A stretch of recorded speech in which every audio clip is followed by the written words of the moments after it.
Hi all, അസ്സലാമലൈക്കും. Welcome back to Silnas kitchen. ഇന്നത്തെ recipe pasta വെച്ച് ഒരു അടിപൊളി ടേസ്റ്റി ആയിട്ടുള്ള ഒരു പായസത്തിൻ്റെ റെസിപ്പിയാണ്.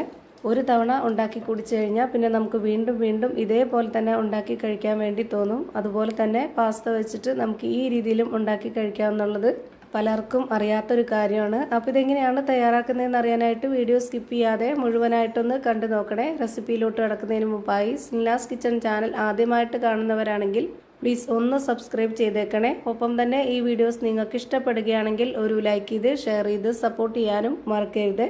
ഇനി നമുക്ക് ഇതെങ്ങനെയാണ് തയ്യാറാക്കുന്നതെന്ന് നോക്കാം. അപ്പോൾ നമ്മുടെ ഇന്നത്തെ ഈ ഒരു സ്വീറ്റ് അല്ലെങ്കിൽ പായസം തയ്യാറാക്കാനായിട്ട് ഞാനിവിടെ ആദ്യം തന്നെ മിക്സഡ് ജാർ എടുത്തിട്ട് അതിലേക്ക് 250 ml കപ്പിൻ്റെ അളവിൽ 1/4 കപ്പ് പാസ്ത ഇട്ട് കൊടുക്കുന്നുണ്ട്. ഈ ഒരു പാസ്ത നമുക്കൊന്ന് പൊടിച്ചെടുക്കാം. നമ്മുടെ റെഡിമെയ്ഡ് പാലാട മേടിക്കാൻ കിട്ടുമ്പോൾ അത് ചെറുതായിട്ട് പൊടിയായിട്ടല്ലേ ഉണ്ടാവുക. ആ ഒരു പരുവത്തിലാണ് നമ്മളിതിനെ പൊടിച്ചെടുക്കുന്നത്. ഒരുപാട് പൊടിഞ്ഞു പോകരുത്. ഞാനിപ്പോൾ അതിൻ്റെ പരുവം കാണിച്ചു തരാം. ഇപ്പോൾ ഞാനിത് കയ്യിലെടുത്ത് കാണിച്ചു തരാം. ഈ ഒരു പരുവത്തിലാണ് നമുക്കിത് പൊടിച്ചെടുക്കേണ്ടത്. പൾസ് മോഡിലിട്ടിട്ട് 1-2 പ്രാവശ്യം ഒന്ന് കറക്കി എടുത്താൽ മതി. അപ്പോൾ കറക്റ്റ് ഈ ഒരു പരുവത്തിൽ കിട്ടിക്കോളും. ഇനി ഇതൊന്ന് മാറ്റി വെച്ചേക്കാം. അടുത്തതായി ഇത് തയ്യാറാക്കുന്നത് എങ്ങനെയെന്ന് നോക്കാം. അതിനായിട്ട് സ്റ്റവിലേക്ക് ഒരു കടായി വെച്ച് കൊടുത്തിട്ടുണ്ട്. എന്നിട്ട് ഫ്ലെയിം ഓണാക്കിയതിന് ശേഷം നന്നായിട്ടൊന്ന് ചൂടായിട്ട് വരുമ്പോൾ അതിലേക്ക് 250 ml കപ്പിൻ്റെ അളവിൽ 1/4 കപ്പ് പഞ്ചസാര ഇട്ട് കൊടുത്തിട്ട് ഇതുപോലെ ഒന്ന് കാരമലൈസ് ചെയ്തെടുക്കുന്നുണ്ട്. ഒരുപാട് കളർ ചേഞ്ച് ആവുന്നവരെ വെയിറ്റ് ചെയ്യേണ്ട ആവശ്യമില്ല. നമുക്ക് ചെറുതായിട്ടൊന്ന് കളർ ചേഞ്ച് ആയാൽ മതി. ഒരുപാടായിപ്പോയാൽ അത് കയ്പ്പ് രസത്തിലോട്ട് പോകും. ഈ ഒരു പരുവത്തിലാണ് കാരമലൈസ് ചെയ്തെടുക്കുന്നതെങ്കിൽ നല്ലൊരു മണവും ടേസ്റ്റൊക്കെ ആയിരിക്കും. അപ്പോൾ ഇങ്ങനെ ആകുമ്പോൾ ഞാനൊന്ന് ലോ ഫ്ലെയിമിൽ ഇട്ട് കൊടുത്തിട്ട് ഇതിലേക്ക് പാലൊഴിച്ച് കൊടുക്കുന്നുണ്ട്. പാലൊഴിച്ച് കൊടുത്തതിന് ശേഷം പിന്നെ നമുക്ക് ഫ്ലെയിം കൂട്ടി വയ്ക്കാം. ഞാനിവിടെ എടുത്തിട്ടുള്ളത് കട്ടിയായിട്ടുള്ള പശുവിൻ പാലാണ്. 250 ml കപ്പിൻ്റെ അളവിൽ 2.25 കപ്പ് പാലെടുത്ത് ഒഴിച്ചു കൊടുത്തിട്ടുണ്ട്.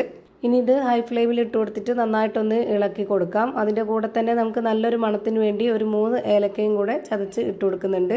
ഇനി നമ്മുടെ ആ ഒരു പഞ്ചസാര നല്ലപോലെ അലിഞ്ഞു വന്നോളും. ഇനി നമ്മൾ ഈ ഒരു പഞ്ചസാരയിൽ നമ്മളൊരു 2 മിനിറ്റ് നേരം പാല് നന്നായിട്ട് തിളപ്പിക്കണം. ഈ പാലൊന്ന് ചെറുതായിട്ട് വറ്റി കട്ടിയായിട്ട് വരുമ്പോഴാണ് നല്ല ടേസ്റ്റ്. ഇനി അടുത്തതായിട്ട് ഞാൻ ഇതിലേക്ക് ഇട്ട് കൊടുക്കുന്നത് തേങ്ങാപ്പാലിൻ്റെ പാൽപ്പൊടിയാണ്. നിങ്ങൾക്ക് വേണമെന്നുണ്ടെങ്കിൽ പശുവിൻ പാലിൻ്റെ പാൽപ്പൊടി ഇട്ട് കൊടുത്താലും മതി. ഏതായിരുന്നാലും നല്ല ടേസ്റ്റാണ്. ഇപ്പോൾ പാലൊഴിച്ചതിന് ശേഷം 1-2 മിനിറ്റ് ആയിട്ടുണ്ട്. ചെറുതായിട്ടൊന്ന് പാല് വറ്റി കട്ടിയായിട്ട് വന്നിട്ടുണ്ട്. ഈ ഒരു സമയത്ത് ഞാനിതിലേക്ക് പൊടിച്ചു വെച്ചിരുന്ന ആ ഒരു പാസ്ത മുഴുവനായിട്ടും ഇട്ട് കൊടുക്കുന്നുണ്ട്.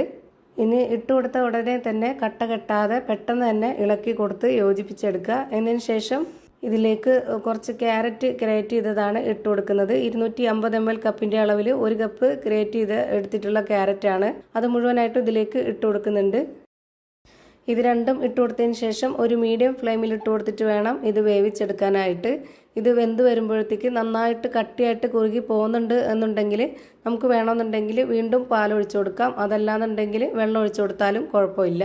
ഞാനിവിടെ 250 ml കപ്പിൻ്റെ അളവിൽ ഘട്ടം ഘട്ടമായിട്ട് 2 കപ്പ് വെള്ളം ഒഴിച്ചു കൊടുത്തിട്ടുണ്ട്. അപ്പോഴാണ് ഇതിൻ്റെ പരുവം കറക്റ്റ് ആയിട്ടുള്ളത്. പാസ്ത നല്ല ചവ്വരിയൊക്കെ ഉള്ള പോലെ തന്നെ നല്ല പോലെ കുറുകി വരുന്ന ഒന്നാണ്. അപ്പോൾ അതുകൊണ്ട് തന്നെ നല്ല കട്ടിയായിട്ട് പോവും.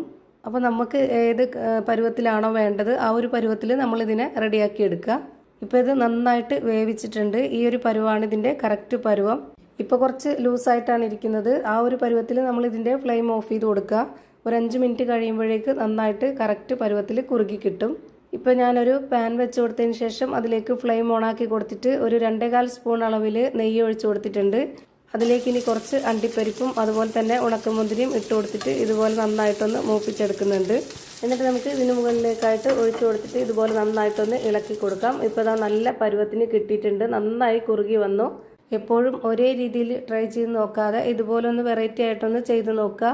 കുട്ടികളുള്ള വീട്ടിലൊക്കെ സ്ഥിരമായിട്ടല്ലെങ്കിലും വല്ലപ്പോഴും ഒക്കെ മേടിക്കുന്ന ഒരു ഐറ്റമാണ് പാസ്ത. അപ്പോൾ നമ്മൾ ഒരു തവണ ഇതുപോലെ ഒന്ന് ട്രൈ ചെയ്ത് നോക്കുക.